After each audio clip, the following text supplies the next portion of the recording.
चलिए इसको पहले डिस्कस कर लेते हैं, राइट? उसके बाद में आगे बढ़ेंगे, उसके बाद में आपके साथ फटाफटी करेंगे और उसके बाद में क्विक रिवीजन करेंगे और उसके बाद में किसी नए चैप्टर की बात करेंगे। सबसे पहले ये क्या बात करता है? ये बात करता है इंटरमीडिएट रेगुलेशन 2008। ये कहता है कि किसी भी एंटिटी को अगर इंटरमीडिएट बनना है तो सबसे पहले उसको यहां पे रजिस्ट्रेशन लेना होता है, उसके बाद में वो रजिस्ट्रेशन लेते हैं अंडर द रिस्पेक्टिव रेगुलेशन। तो अगर मुझे बनना है रिसर्च एनालिस्ट तो पहले मैं एप्लीकेशन इसी मोड से दूंगा, उसके बाद में मैं अपने पर्टिकुलर रेगुलेशन के अंदर रजिस्ट्रेशन लूंगा।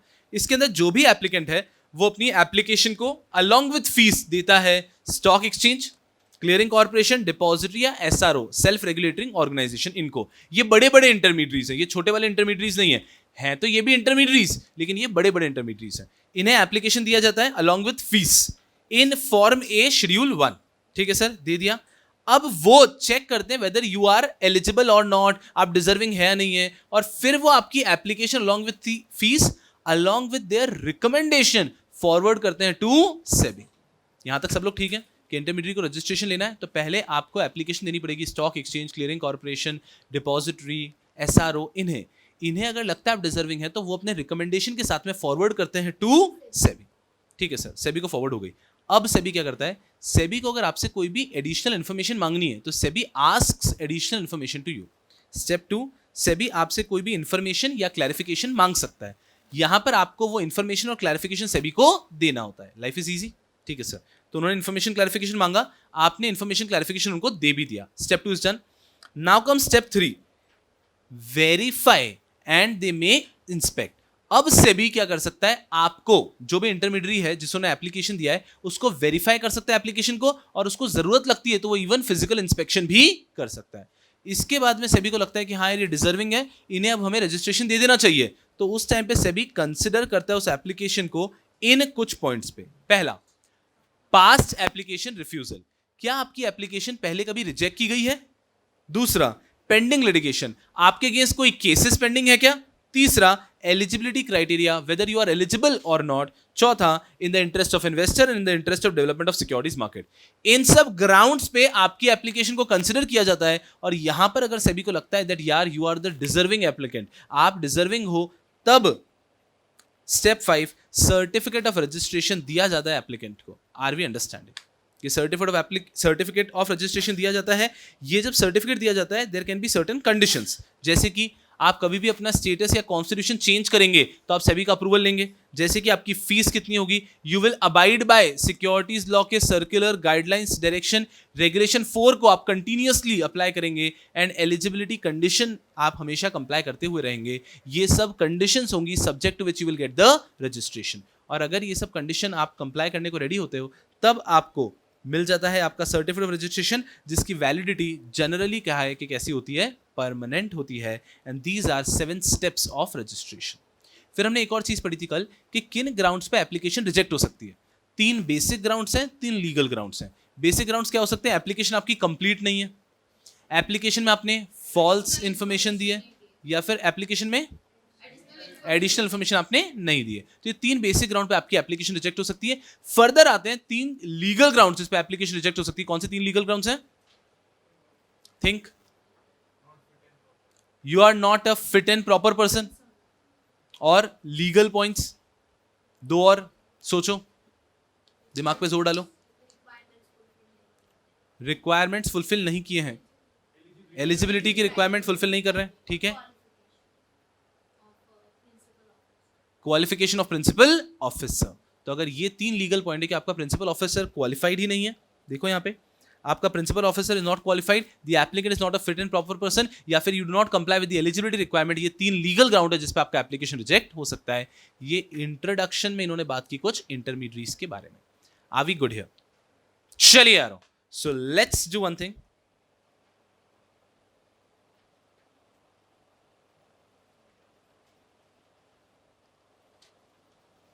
Yes. Let's not waste any time and let's revise the chapter first. चलो, ये जो स्माइल है ये आपके चेहरे पे बहुत ही प्यारी सी स्माइल है। चलो गुंडो, रिवाइज कराता हूँ मैं directly, quick revision, don't worry, it's a very small chapter. ये चैप्टर से मुझे बस ये लगता है कि एग्जाम में एक क्वेश्चन आएगा, तो एक क्वेश्चन के हिसाब से इस चैप्टर को हमें पढ़ के जाना है ताकि अगर कहीं भी क्वेश्चन आता है तो हम उसको हैंडल कर पाए। चलिए, without wasting time let's start the quick revision of chapter number 6। सब ठीक है? Let's start the quick revision of chapter number 6 securities market intermediates. सबसे पहले इंट्रोडक्शन आता है, उसके बाद में आता है objective of this intermediates are. इन इंटरमीडिएट्स के ऑब्जेक्टिव्स क्या हैं? हमने देखा इन इंटरमीडिएट्स के ऑब्जेक्टिव्स हैं, सबसे पहला to smoothen the process of investment, investment के प्रोसेस को स्मूथ करना है, ठीक है। Second, to establish a link between investor and user, investor और यूजर के बीच में लिंक बनाना है, ठीक है। तीसरा, corporation and government do not market their securities directly to the investor, instead they hire service of intermediaries to represent themselves। कि अगर कंपनी को कॉर्पोरेशन को सिक्योरिटीज इशू करनी है तो इंटरमीडिएट्स चाहिए। चौथा, स्मॉल इन्वेस्टर्स के लिए काफी कठिन हो जाता है इन्वेस्टमेंट डिसीजन लेना, तो उनके लिए भी इंटरमीडिएट्स हेल्पफुल है। एंड लास्ट पॉइंट आ जाता है कि हमें अगर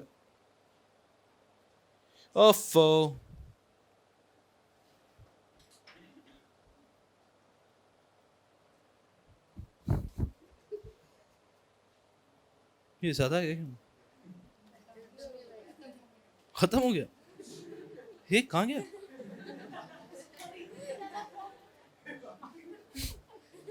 क्या हो रहा है ये लाइफ में? बैलेंस क्यों नहीं आ रहा है? नहीं नहीं नहीं नहीं, अभी तक तो हम हैंडल कर पाएंगे, थोड़ी देर में भगवान को इन्वॉल्व करते हैं। Prevention is better than cure. नहीं, मैं संभाल लूंगा इस बार। देखो देखो देखो, मुझे विश्वास रखो।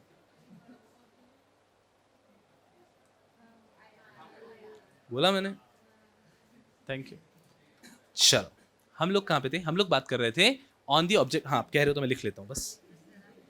क्या आप लोग, सिर्फ आपके लिए।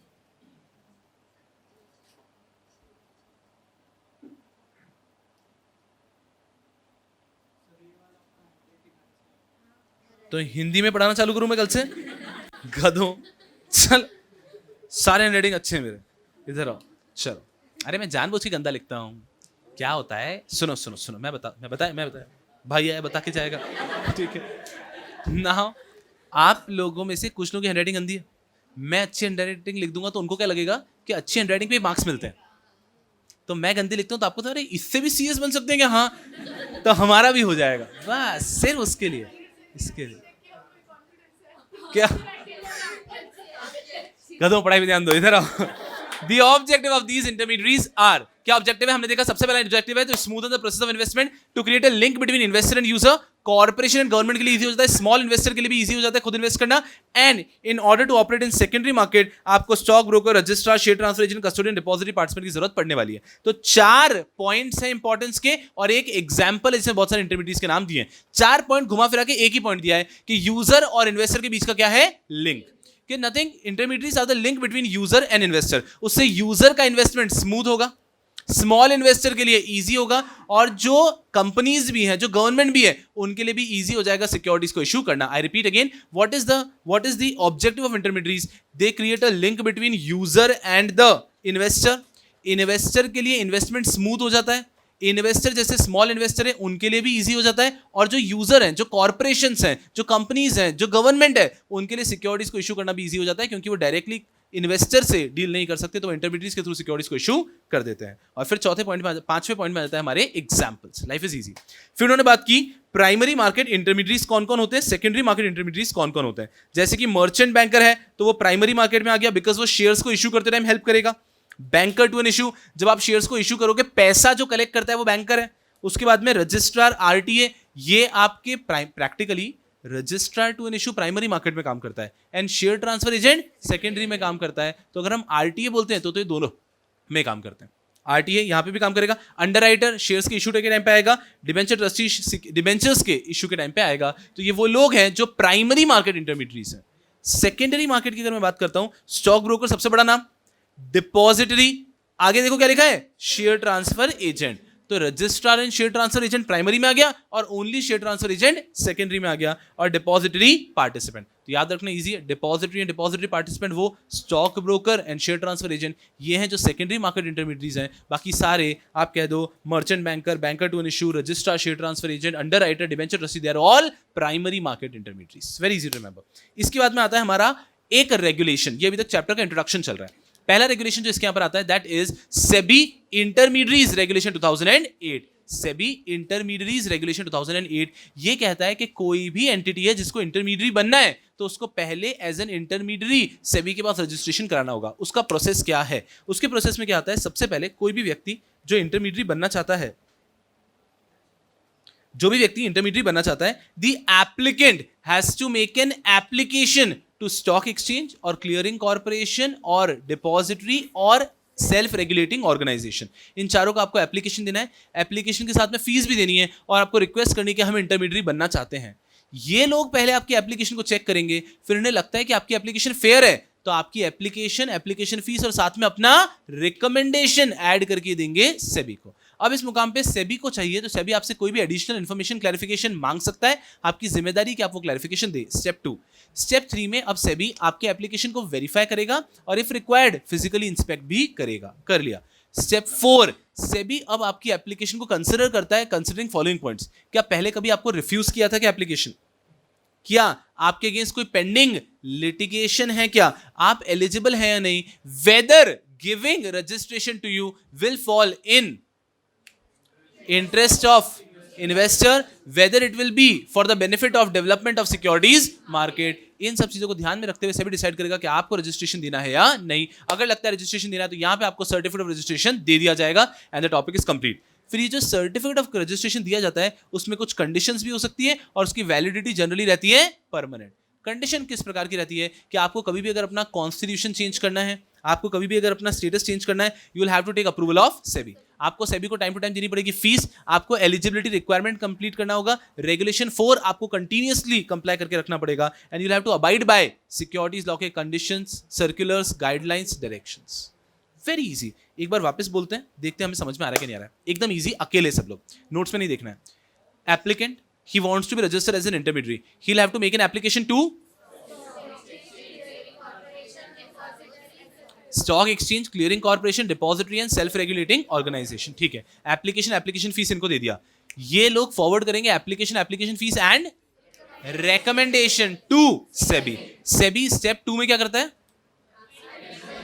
आपसे एडिशनल इंफॉर्मेशन या क्लैरिफिकेशन मांग सकता है, आपकी जिम्मेदारी कि आप वो एडिशनल इंफॉर्मेशन क्लैरिफिकेशन दें। स्टेप 3 में SEBI can verify and physically inspect if required. ठीक है, स्टेप 3। स्टेप 4 में SEBI will consider your application considering these points. पहला, any past application that was rejected. Next, pending litigation आपके अगेंस्ट कुछ है क्या? एलिजिबल हो या नहीं हो, whether it is in the interest of investor. बहुत आसान हो गया। उसके बाद में डेवलपमेंट ऑफ सिक्योरिटीज मार्केट में है नहीं है, उसके बाद में आपको सर्टिफिकेट ऑफ रजिस्ट्रेशन दे दिया जाएगा। ये certificate of registration will be valid कैसा? परमानेंटली। एंड साथ ही साथ में ऐसा बताया है कि कुछ कंडीशंस हो सकते हैं। कैसा? आपका स्टेटस या आपका कॉन्स्टिट्यूशन आप कभी भी चेंज करोगे तो सेबी के अप्रूवल से करोगे, सेबी को आप फीस दोगे time to time, eligibility criteria fulfil करके रखोगे, you will abide by securities law के guidelines, regulations, circulars, notification, everything. And last point is you will ensure कि रेगुलेशन नंबर 4 को आप कंटिन्यूअसली कंप्लाई कर रहे हैं। ठीक है, अब अगर यहाँ पे देखते हैं तो ये हो गया हमारा इंटरमीडियरीज। अगर हम इंटरमीडियरीज के अंदर देखते हैं तो एक डेफिनेशन थी इंटरमीडियरी की सबसे पहले कि what do you mean bye N intermediary. याद है? Focus here on the screen. What do you mean bye N intermediary? इसको पढ़ने के लिए स्केलेटन की तरह याद करा था। Intermediary means a person mentioned in, any person was mentioned in section number 11(2)(b and 11(2)(b)(a), 11(2)(b) and 11(2)(b)(a and section 12(2)(1) and 12(1)(a। अगर आप ध्यान से देखोगे, सुनना अच्छे से, it was actually 11(2)(b and 12(1) only. फिर बाद में इसी में कुछ ऐड किया गया तो एक और क्लॉज आ गया 11(2)(b)(a and 12(1)(a। सर ये ए क्यों आता है? सुनना अच्छे से। आज की तारीख में मान लीजिए कोई भी सेक्शंस हैं, सेक्शन 1, 2, 3, 4, 5, 6, 7, 8, 9, 10, 11, 12 सेक्शंस हैं। कोई भी एक एक्ट ले लिया हमने, कंपनीज एक्ट के सेक्शंस हैं। अब यहाँ पे उनको सेक्शन नंबर 10 के बाद में एक कोई और सेक्शन अमेंडमेंट करके ऐड करना है, तो वो अगर उसको 11 कर देंगे तो आगे सबके भी तो नंबर चेंज हो जाएंगे, फिर 11 बन जाएगा 12, 12 बन जाएगा 13, तो बहुत कंफ्यूजन होता है। तो इसलिए कभी भी अगर कुछ अमेंडमेंट लाके कोई पॉइंट को या क्लॉज को या सेक्शन को ऐड करना है तो वो इसके बाद में एक नया सेक्शन ऐड कर देते हैं 10A। तो इट विल बी 1, 2, 3, 4, 5, 6, 7, 8, 9, 10 फिर एक नया सेक्शन 10A, फिर 11, 12, 13, ताकि पूरे एक्ट का जो नंबरिंग है वो चेंज ना हो। Are we understanding? तो वैसे traditionally intermediate means any person who is covered under 11(2)B and 12(1), लेकिन फिर बाद में अमेंडमेंट आके इन्होंने एक और पॉइंट ऐड कर दिया, तो 11(2)B and 11(2)BA, 12(1) and 12(1)A। Are we understanding? जबरदस्त। तो ये हो गई बात। Intermediate means any person mentioned in this and includes करके 4 point, but does not include करके 4 पॉइंट। एंड इंक्लूड्स करके 4 पॉइंट है asset management company, clearing corporation, foreign portfolio investor, trading member, बस ठीक है। Does not include foreign venture capital investor, venture capital fund, mutual fund and CIS। यहां पे हमने chapter पढ़ लिया है, तो अब आपको फॉरेन पोर्टफोलियो इन्वेस्टर को भी आप पहचानते हैं, क्लियरिंग कॉर्पोरेशन को आप पहले से पहचानते थे। अब जैसे जैसे आप आगे का सब्जेक्ट पढ़ोगे, म्यूचुअल फंड पढ़ोगे, तो आप असेट मैनेजमेंट कंपनी को पहचान लोगे। आप नॉर्मली कोई भी चीज पढ़ेंगे आगे हम लोग, तो ट्रेडिंग मेंबर को पहचान लोगे आप, म्यूचुअल फंड के अंदर म्यूचुअल फंड बेटर तरीके से पहचान लोगे, और एक टॉपिक आएगा चैप्टर ये पूरा CIS, तब आप CIS को बेटर तरीके से पहचान लोगे। धीरे धीरे जब तक चैप्टर का बैचेस हमारे खत्म होंगे, तब तक इन सब लोगों को अच्छे से जानते होंगे। तो अभी याद करने के लिए एफर्ट्स लेने हैं, बाद में धीरे धीरे ईजी हो जाएगा, बट अभी एफर्ट जरूर लेने हैं, ताकि आप बाद में पढ़ सकोगे अरे हाँ हाँ इंटरमीडिएट्स की डेफिनेशन में ये इंक्लूडेड थे, ये एक्सक्लूडेड थे। तो इंटरमीडिएट की डेफिनेशन क्या हो गई? Any person who is included in, any person mentioned in 11(2)B and 11(2)BA, 12(1) and 12(1)A and includes. अब 4 लोगों के नाम: asset management company, trading member, clearing corporation and foreign portfolio investor, and exclude foreign venture capital investor, venture capital fund, mutual fund and CIS। देखो ये easy है, बताए। Foreign venture capital investor, फिर यहां से वेंचर कैपिटल उठा लो, venture capital fund, यहां से फंड उठा लो, म्यूचुअल फंड।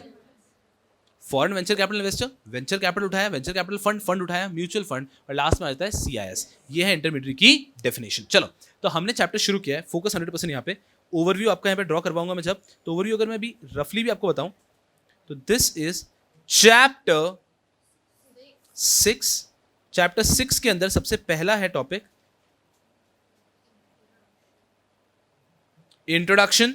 इंट्रोडक्शन में सबसे पहले आ जाता है ऑब्जेक्टिव्स ऑफ इंटरमीडिएट्स। उसके बाद दूसरा टॉपिक आ जाता है डेफिनेशन ऑफ इंटरमीडिएट। उसके तीसरा आ जाता है रजिस्ट्रेशन ऑफ इंटरमीडिएट। क्या हम ये तीनों में कंफर्टेबल हैं? यस। अगर आप तीनों में कंफर्टेबल है then you are done with this. इसमें एक और चीज मैं कर लेता हूं, रिफ्यूजल ऑफ एप्लीकेशन, इसको भी यहां पे कर लेता हूं सेपरेट पॉइंट। तो ये 4 टॉपिक्स हैं जो हमने यहां पे देखे। We are very comfortable these 4 topics. इसके बाद में चैप्टर का कोर कंटेंट आ जाता है, जिसके अंदर हम मिलते हैं वेरियस इंटरमीडिएट्स से। चलिए, इस चैप्टर का पार्ट 2 आता है जिसमें मिलते हैं वेरियस इंटरमीडिएट्स से। इसके बाद में खैर 3 पॉइंट और थे। रिड्रेसल ऑफ इन्वेस्टर ग्रीवेंसेस, कि अगर आपके कोई भी इन्वेस्टर ग्रीवेंसेस आते हैं किसी भी इंटरमीडिएट के पास में, तो उसको वो रिड्रेस करना है। रिड्रेस कितने समय में करना है? With in 45 days. हाईलाइट कर दो उसको, but not later than 45 days. 45 days के अंदर आपको सारे ग्रीवेंसेस को रिड्रेस करना जरूरी है।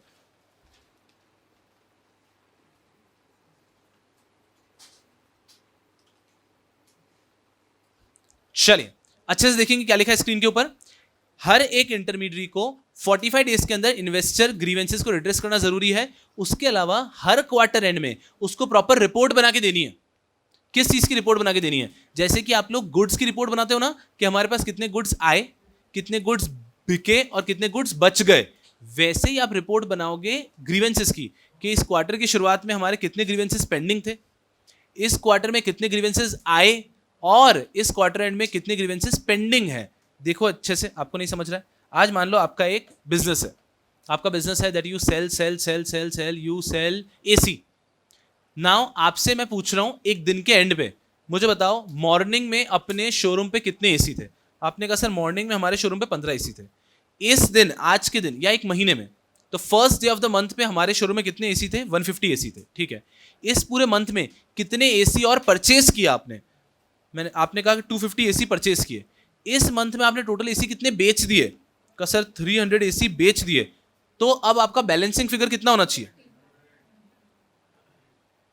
100 AC आ रहा है क्या बैलेंसिंग फिगर? यस।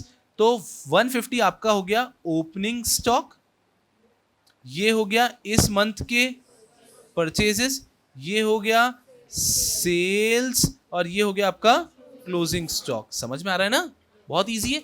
ऐसा ही आपको हर क्वार्टर एंड में ग्रीवेंसेस का बनाना है कि इस क्वार्टर एंड में, इस क्वार्टर की शुरुआत में कितने आउटस्टैंडिंग ग्रीवेंसेस थे? सर 1500।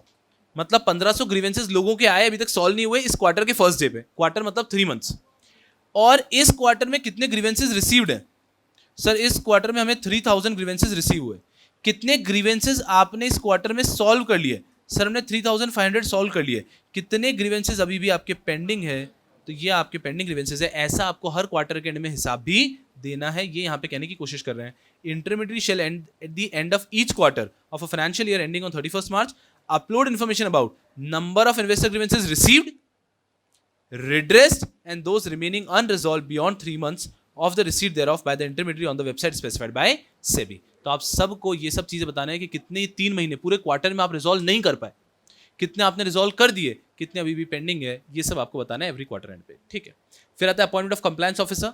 हर इंटरमीडियरी को एक कंप्लायंस ऑफिसर अपॉइंट करना है। Compliance officer generally company secretary. And last आता है इन्वेस्टमेंट एडवाइस। क्या इंटरमीडियरीज इन्वेस्टमेंट एडवाइसेस दे सकती है?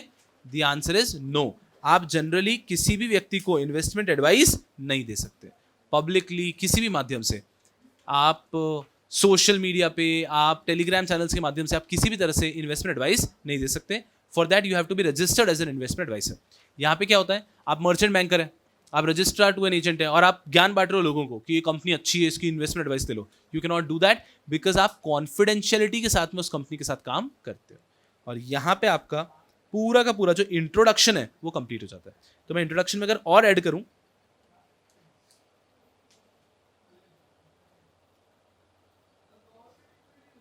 इंट्रोडक्शन में अगर और ऐड करूं तो यहाँ पे इन्वेस्टर ग्रीवेंस को ऐड कर लेता हूं।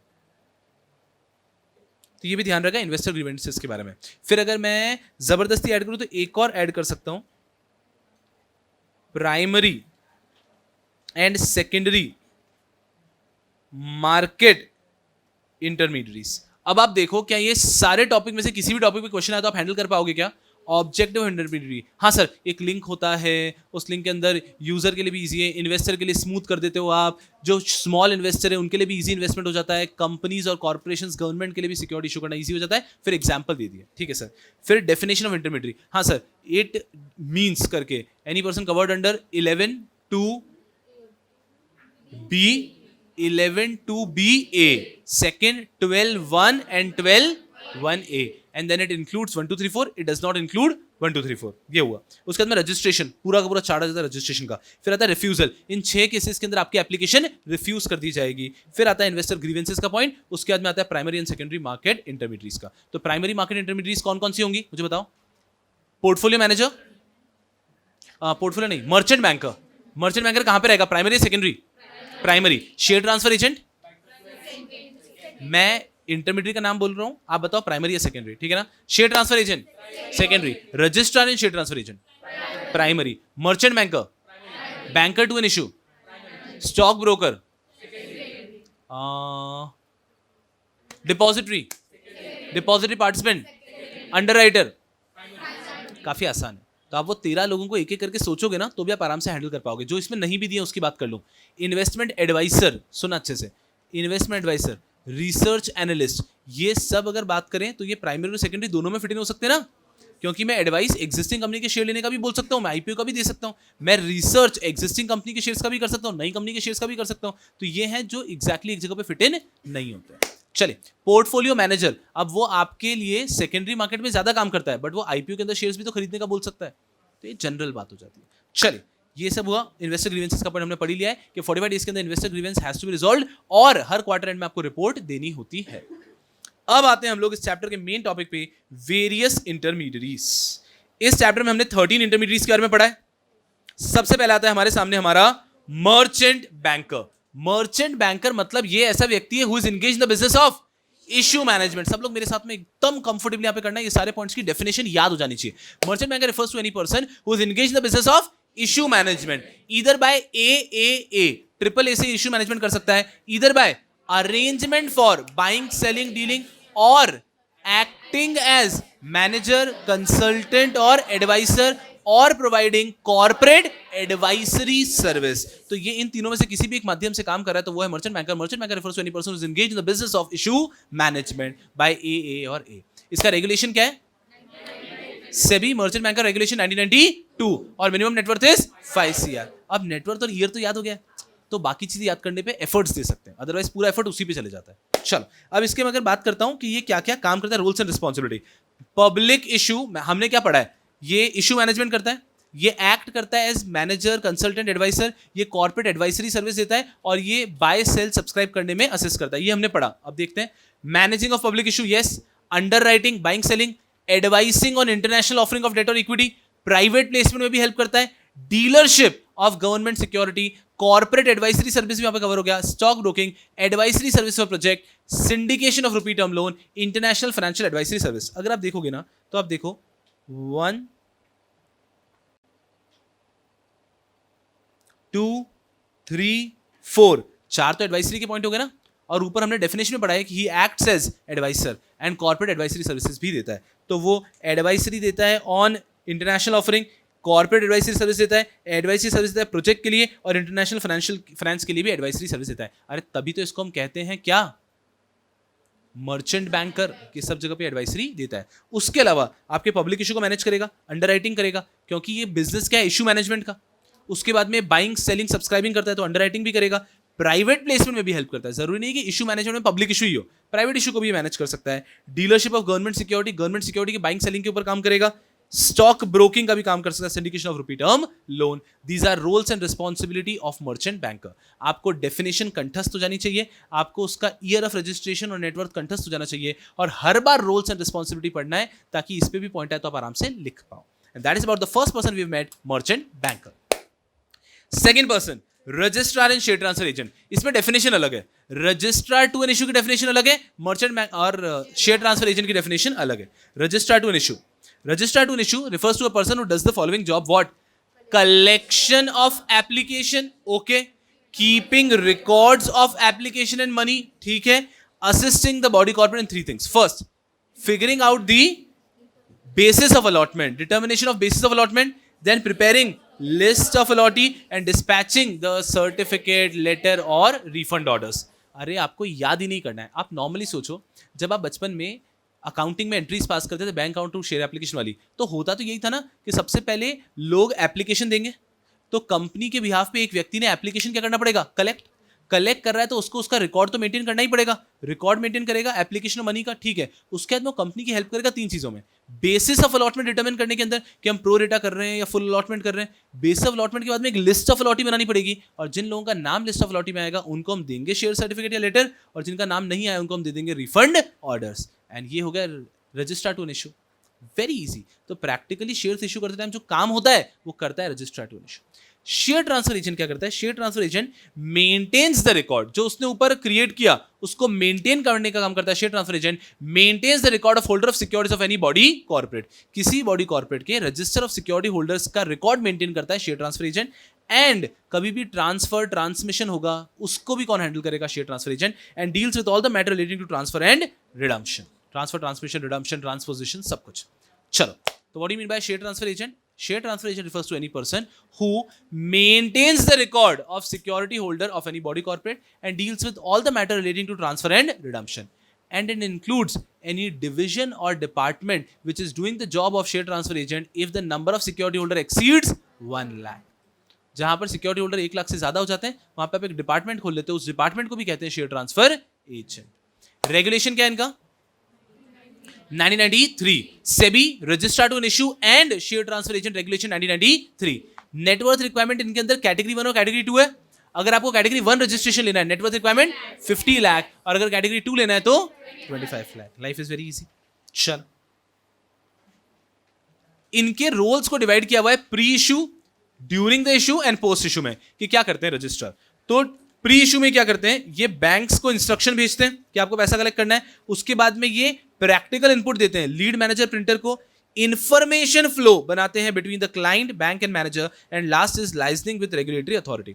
इसको याद करने का तरीका, 4 लोगों से कोऑर्डिनेट करते हैं प्री इशू के टाइम पे। पहला बैंक्स, दूसरा लीड मैनेजर प्रिंटर, तीसरा क्लाइंट नया आया, क्लाइंट बैंक और मैनेजर जो ऊपर के दोनों पॉइंट है उनके बीच में, and last is regulatory authority. ये 4 लोगों से कोऑर्डिनेट करते हैं। देखेंगे कौन 4 लोग? बैंक से कोऑर्डिनेट करना है, लीड मैनेजर या प्रिंटर से कोऑर्डिनेट करना है, फिर बैंक मैनेजर और क्लाइंट, इन तीनों का इंफॉर्मेशन फ्लो मैनेज करना है, और लास्ट में आपको रेगुलेटरी अथॉरिटीज जो है उनसे भी कोऑर्डिनेट करना है। तो ये 4 लोगों से कोऑर्डिनेट करते हैं pre issue. Sir during the issue क्या करते हैं? During the issue collection of money and reporting of money, collection of data and forms from bank and liaising with the client and intermediaries. Post issue sir ये होने के बाद में data capturing and validation, reconciliation, जितने application आए हैं उतना पैसा आया कि नहीं आया, प्रोवाइड अलॉटमेंट ऑल्टरनेटिव्स कि इनको अगर फुल अलॉटमेंट नहीं कर सकते प्रो रेटा करो, रिजेक्शन करो, ये सब। फैसिलिटेटिंग लिस्टिंग, अगर आपको शेयर्स को लिस्ट कराना है तो वहां पे भी हेल्प कर देंगे। Uploading of data to depository, depository को हमें डेटा पर देना पड़ता है, लिस्ट ऑफ अलॉटी वो। Dispatch of refund order, share certificate, credit advice, ये जो हमने पहले पढ़ा उनके रोल के अंदर। Reconciliation of refund payment, post issue investor queries, ये सब काम करेगा आरटीए। बहुत सारी चीजें हैं, हर बार आरटीए की डेफिनेशन कंठस्थ, ईयर ऑफ रेगुलेशन कंठस्थ, मिनिमम नेटवर्थ कंठस्थ, and every time you to read all of these points without wasting any time. We are hitting towards banker to an issue. सबसे आसान काम बैंकर का ही तो था। बैंकर क्या करता है? देखो आराम से, डायग्राम याद आना चाहिए। Collect application money, collect allotment call money, refund वगैरह करता है एप्लीकेशन, एंड इंटरेस्ट डिविडेंड भी देना है तो वो भी देता है। दैट ये सब काम जो करता है वो है banker to an issue. Banker to an issue का रेगुलेशन क्या है?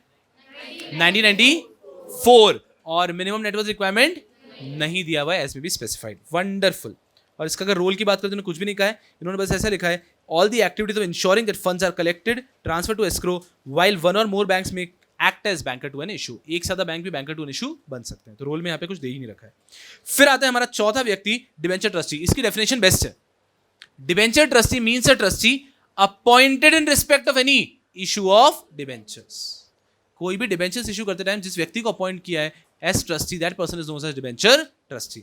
अभी तक जितने भी रोल्स पढ़े ना, या फिर आगे भी जो रोल्स पढ़ेंगे ना, वो मुझे लगता है उतने काम के नहीं है, लेकिन ये वाले रोल पे स्टार मार्क कर दो, इस रोल पे स्टार मार्क कर दो, role and responsibility of debenture trustee. बाकी सबके रोल ठीक है, डिबेंचर ट्रस्टी का रोल ज्यादा इंपॉर्टेंट है, क्योंकि डिबेंचर ट्रस्टी की डेफिनेशन तो वैसे भी इतनी ईजी है ना। Means a trustee appointed for the issue of debentures of a body corporate. इसका रेगुलेशन है 1993, और इनका नेटवर्थ रिक्वायरमेंट 10 करोड़। उस टाइम तक तो ये हाईएस्ट थे, बाद में कस्टोडियन आया था।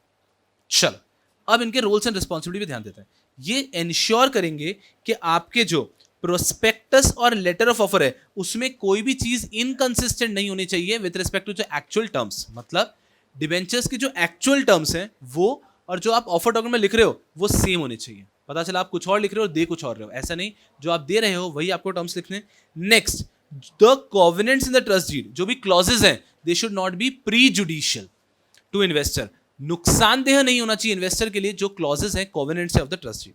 नेक्स्ट, आपको periodical status performance report 45 days from the end of the quarter और द बोर्ड मीटिंग और 7 days from the end of the board meeting आपको अपने सारे डिबेंचर होल्डर्स को देना है। तो जब भी बोर्ड मीटिंग हुई उसके 7 दिन के अंदर, या फिर क्वार्टर एंड हो रहा है उसके 45 डेज के अंदर, आपको एक रिपोर्ट देनी है व्हिचएवर इज अर्लियर कि ये रिपोर्ट है इस क्वार्टर का इनका परफॉर्मेंस कैसा है। तो परफॉर्मेंस रिपोर्ट डिबेंचर ट्रस्टी को, डिबेंचर होल्डर्स को देनी है। आपको प्रॉम्प्टली कम्युनिकेट करना है डिबेंचर होल्डर्स को अगर कोई भी डिफॉल्ट हुआ। आपको इन्फॉर्म करना है इमीडिएटली डिबेंचर होल्डर को अगर कोई भी टर्म्स ऑफ इशू का ब्रीच हुआ।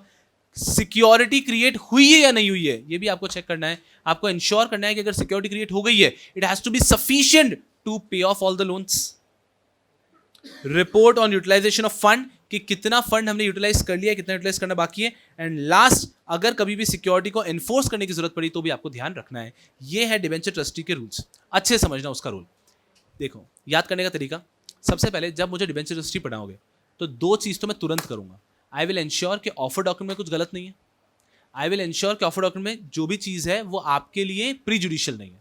तो offer document should not be inconsistent with the real actual terms, and offer document should not have anything prejudicial for the investor. ये पहले चेक करूंगा। कर दिया सर चेक।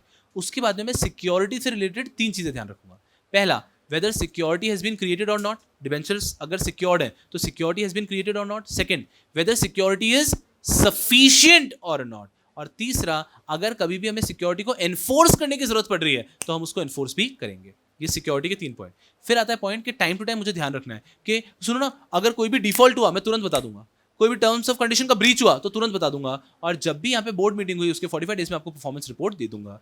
इस तरह से आप याद रख सकते हो। I will repeat again, 2 point है जो मैं तुरंत करूंगा, 3 पॉइंट है जो मैं सिक्योरिटी समझते ना, आज अगर डिबेंचर्स इशू कर रहे हैं तो debentures want to be secured कि कल को अगर कंपनी पे ऑफ नहीं कर पाएगी तो वो उस असेट को बेच के अपना पैसा रिकवर कर पाए।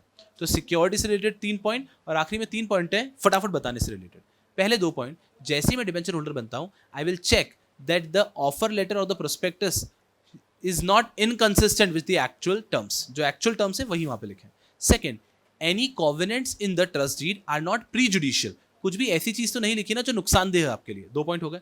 सिक्योरिटी से रिलेटेड 3 पॉइंट, पहला, whether security has been created और not, whether the security is sufficient और नॉट। हमने डिबेंचर्स इशू किए 100 करोड़ के और हमारी सिक्योरिटी है 25 करोड़ की, तो सफिशिएंट तो है ही नहीं ना।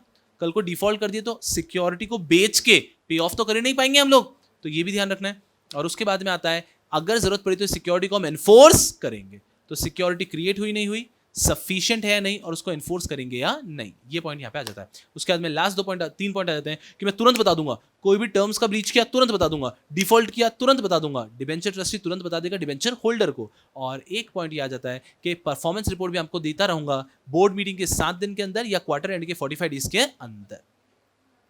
एकदम सिंपल, ये हो गया डिबेंचर ट्रस्टी के रूल्स। इनको याद रखने की कोशिश करनी है। मैंने आपको जो बताया उस तरह से आप याद रख सकते हैं 2+3+3 के माध्यम से।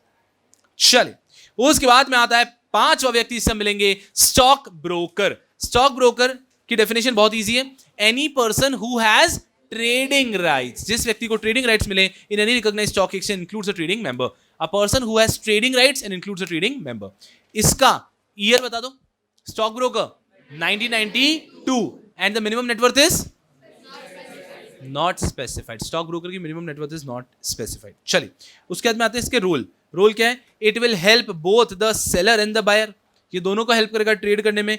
The stock broker may on behalf of the client buy और सेल सिक्योरिटी, वो क्लाइंट के बिहाफ पे बाय और सेल कर सकता है। उसको हर बार कॉन्ट्रैक्ट नोट इशू करना जरूरी है, ये अंडरराइटर की तरह भी काम कर सकता है। तो 4 पॉइंट आ गए। It will help both the seller and buyer, it will buy shares and sell shares on behalf of seller, it has to issue contract note and it can also act as underwriter.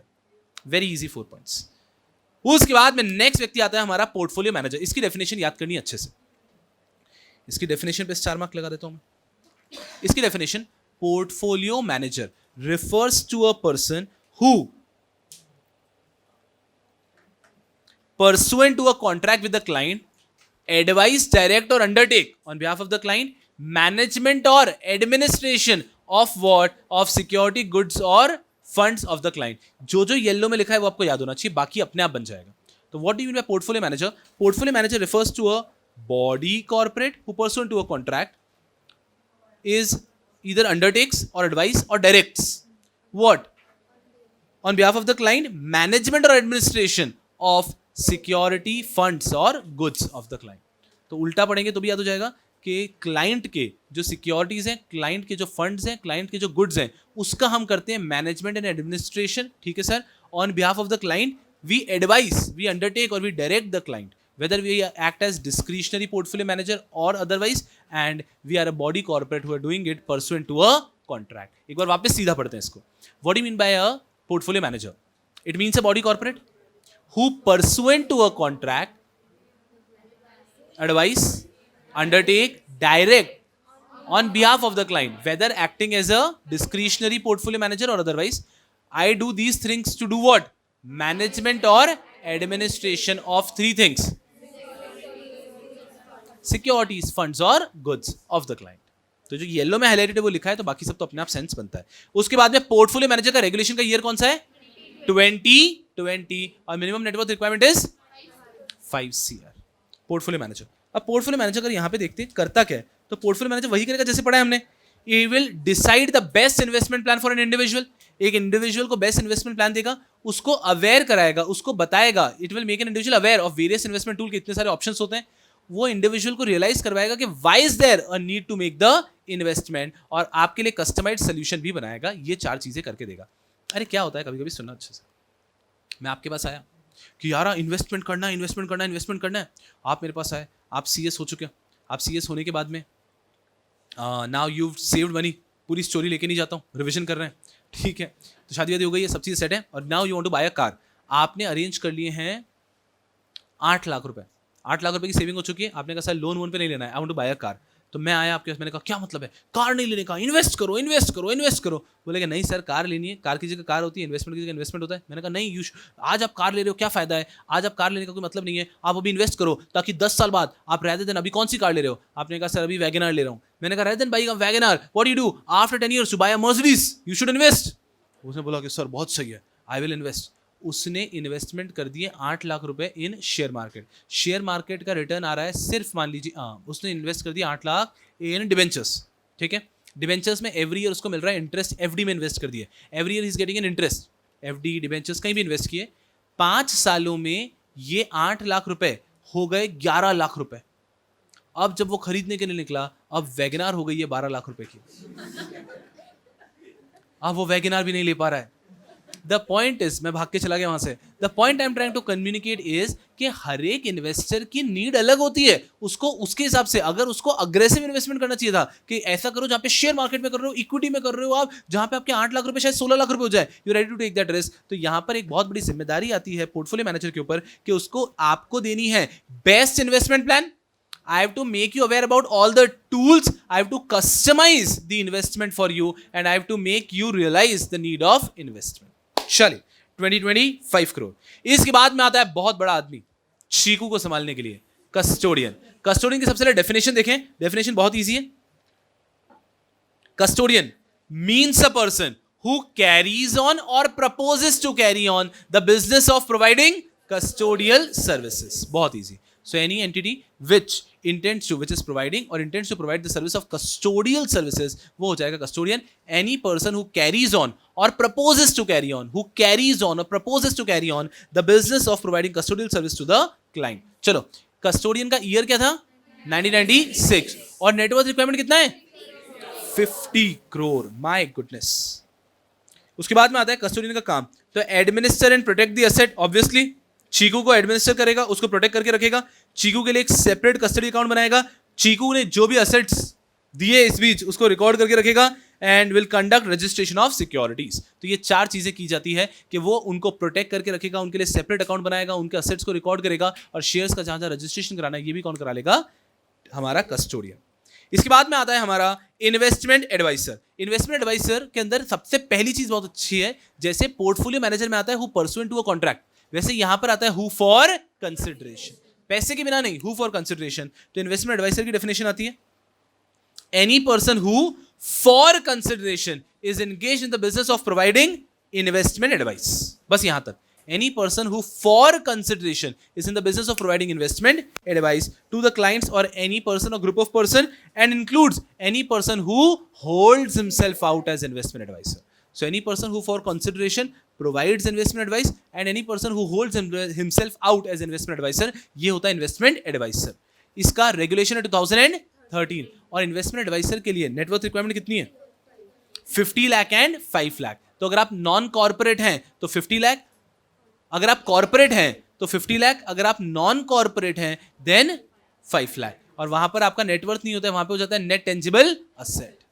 और normally मैं आपको बताऊं तो non individual है तो corporate हो गए, तो वहां पर कंपनी और एलएलपी आता है। और नॉन कॉर्पोरेट इंडिविजुअल के अंदर जनरली आता है आपका एक तो इंडिविजुअली और साथ में यहाँ पे पार्टनरशिप भी आ सकता है जनरली।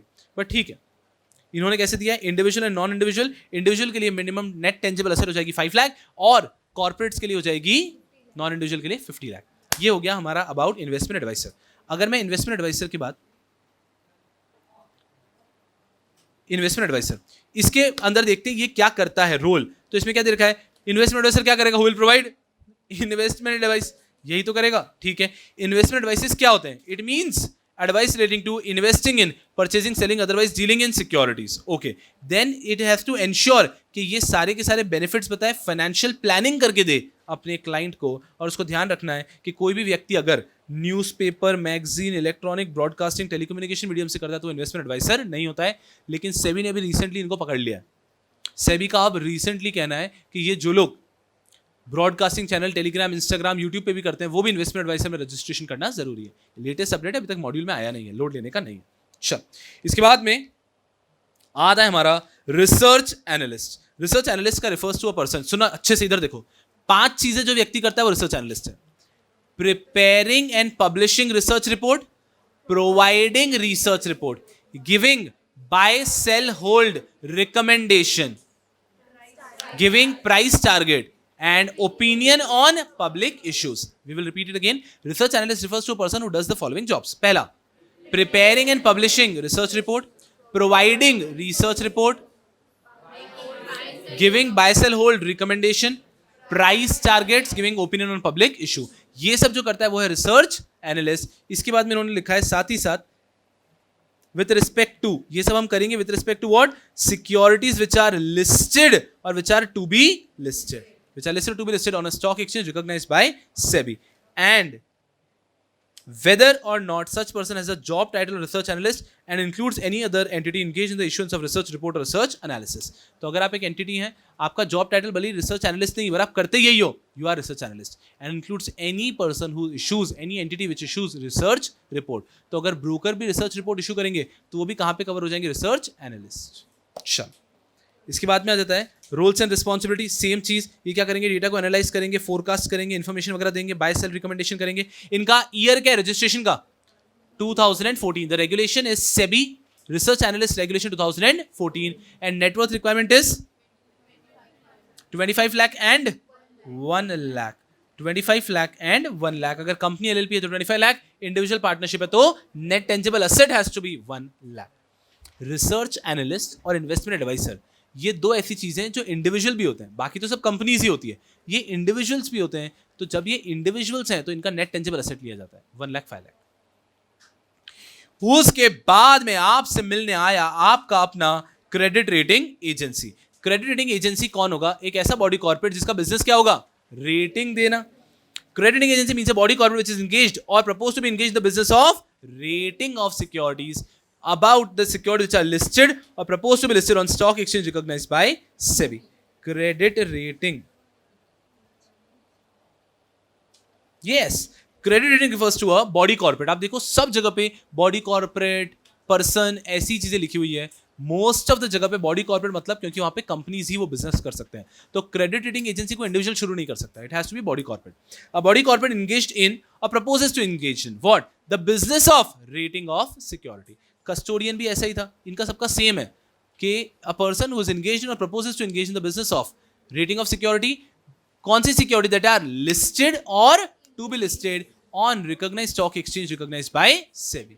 तो बिजनेस इनको करना है रेटिंग ऑफ सिक्योरिटी. इनका year is different. The year is 1999. SEBI credit rating agency regulation 1999 and the minimum net worth is 25 crores. जबरदस्त, ये हो गया क्रेडिट रेटिंग. फिर आता है आपसे आपका 11th व्यक्ति मिलने, आखिरी व्यक्ति. इसके बाद मैं डिपॉजिटरी और डीपी की बात नहीं करता हूं, अभी मैं करेंगे 11th के बाद. आखिरी व्यक्ति जो आपसे मिलने के लिए आएगा वो होगा foreign portfolio investor. Foreign portfolio investor refers to a person who is registered under chapter 2 of SEBI foreign portfolio investor regulation 2019. जो chapter 2 में registered है, okay, and shall be deemed to be an intermediary. बहुत easy है इसको याद रखना. Foreign portfolio investor refers to an investor who is registered under chapter 2 of SEBI foreign portfolio investor regulation 2019 and is deemed to be an intermediary. The regulation is 1999. Sorry, 2019. The regulation is 2019 and the minimum net worth requirement नहीं, ऐसा कुछ भी नहीं है. एक छोटा व्यक्ति भी चाहे तो फॉरेन पोर्टफोलियो इन्वेस्टर बन सकता है. इसके बाद में अगर मैं बात करता हूँ डिपॉजिटरी और डीपी की, तो जो हमने पढ़ा वो हमें पहले से पता है, और हम चैप्टर नंबर 3 नहीं 4 नहीं 5 चैप्टर नंबर 5 में डिटेल में पढ़ चुके हैं. लेकिन यहाँ पे हमने एक नई चीज पढ़ी थी, डीपी की मिनिमम नेटवर्थ रिक्वायरमेंट. तो डीपी के मिनिमम नेटवर्थ रिक्वायरमेंट पे आ जाओ. हाईलाइटेड होगा मोस्टली वो आपके पास. यस, अगर डीपी एक नॉन बैंकिंग फाइनेंस कंपनी है तो उनकी नेटवर्थ होनी चाहिए कम से कम 50 लाख. और अगर डीपी है एक आरटीए तो उनका मिनिमम नेटवर्थ होना चाहिए 10 करोड़. तो अगर नॉन बैंकिंग फाइनेंस कंपनी तो 50 लाख और आरटीए तो 10 करोड़. ये है डीपी का नेटवर्थ रिक्वायरमेंट. और यहां पे सारी इंटरमीडिएट से मिलना हो गया. फिर हमें इन्होंने एक छोटू सा टॉपिक एंड में और दे रखा है, audit of intermediates by practising CS. कि प्रैक्टिसिंग सीएस को ऑडिट करना पड़ेगा इंटरमीडिएट्स का. कौन सा ऑडिट? सुना अच्छे से, चार्ट को नहीं देखेंगे तो भी 4 तो इंटरनल ऑडिट थे, एक कंप्लायंस ऑडिट था और एक एनुअल ऑडिट था. ठीक है सर, 4 इंटरनल ऑडिट, एक कंप्लायंस ऑडिट और एक एनुअल ऑडिट। 4 इंटरनल ऑडिट किनके हैं? Portfolio manager, stock broker, credit rating agency. Portfolio manager, stock broker, credit rating agency, ये हो गया। उसके बाद में आरटीए जो है उसका भी इंटरनल ऑडिट है, इन्वेस्टमेंट एडवाइजर और रिसर्च एनालिस्ट का कंप्लायंस ऑडिट और एनुअल ऑडिट। याद रखना इजी कैसे जाएगा, मुझे इनका ईयर ऑफ रजिस्ट्रेशन बताओ ना। पोर्टफोलियो मैनेजर का क्या है? 2020। Stock broker, credit rating agency 1996 से क्या 1999। आरटीए 1993। 2014। अभी गुड़िया, तो बस ये समझो कि नॉर्मली 92, 93, सॉरी 92, 99, 96, ये जो 90s के सब थे उन सब का क्या है? Internal audit. अब याद रहेगा stock broker, crediting agency, RTA. 2013-14 ये लोग हमेशा साथ ही रहते हैं बिकॉज इनका काम भी बहुत हद तक सिमिलर है। रिसर्च एनालिस्ट, इन्वेस्टमेंट एडवाइजर, ये लोग साथ में रहेंगे। इनका कुछ अलग ही लेकर आए थे, compliance audit and annual audit. और जो पोर्टफोलियो मैनेजर आया है, पोर्टफोलियो मैनेजर का पहले रेगुलेशन 1992-3 के आसपास ही था। बाद में इनका रेगुलेशन आया, 2020 का नया रेगुलेशन का बनाया गया है। तो ये जो पुराने वाले सब हैं इन सब का था इंटरनल ऑडिट, और जो 2013-14 है उनका है कंप्लायंस ऑडिट, एनुअल ऑडिट। ठीक है सर, पर एक चीज तो सब में कॉमन है, सबका ऑडिट कौन करेगा? Practising CS। ओके, अब ऑडिट कैसे होगा? Half yearly, half yearly, half yearly. जो पहले 3 ऑडिट पड़े थे, पोर्टफोलियो मैनेजर के, स्टॉक ब्रोकर के, आरटीए के, ये होंगे हाफ ईयरली। उसके बाद में जो 3 है वो होंगे एनुअली। तो बाद के 3 में कौन आ गया आपका? RTA, investment adviser, research analyst, इनका होगा एनुअली। अब ये ऑडिट में क्या क्या कवर करेंगे, तो अगर मैं बात करता हूं एक कॉमन पॉइंट, हर एक का अपना अपना रेगुलेशन तो लिखना ही है सब जगह पे। जैसे कि portfolio manager regulation, stock broker regulation, CRA regulation, RTA regulation, इनके रिस्पेक्टिव ऑडिट में वो कवर तो होगा ही सही। साथ में एक और चीज सबके अंदर कवर हो जाएगी, वो होगा सेबी के rules, regulation, guidelines, notification, circular, ये भी चेक होंगे। इसके अलावा हर एक जगह कुछ स्पेशल चीज आ जाएगी, जैसे कि जहां जहां इंटरनल ऑडिट है वहां पे वो इंटरनल कंट्रोल, ये सब भी चेक करे जाएंगे। तो कवरेज में थोड़ा अलग है, बाकी सब कुछ 100% सेम है। और लास्ट के 2 जो है 2013-14 वाले, उनके अंदर they will also check the records that has been maintained. And that is all about audit on intermediates by practising CS।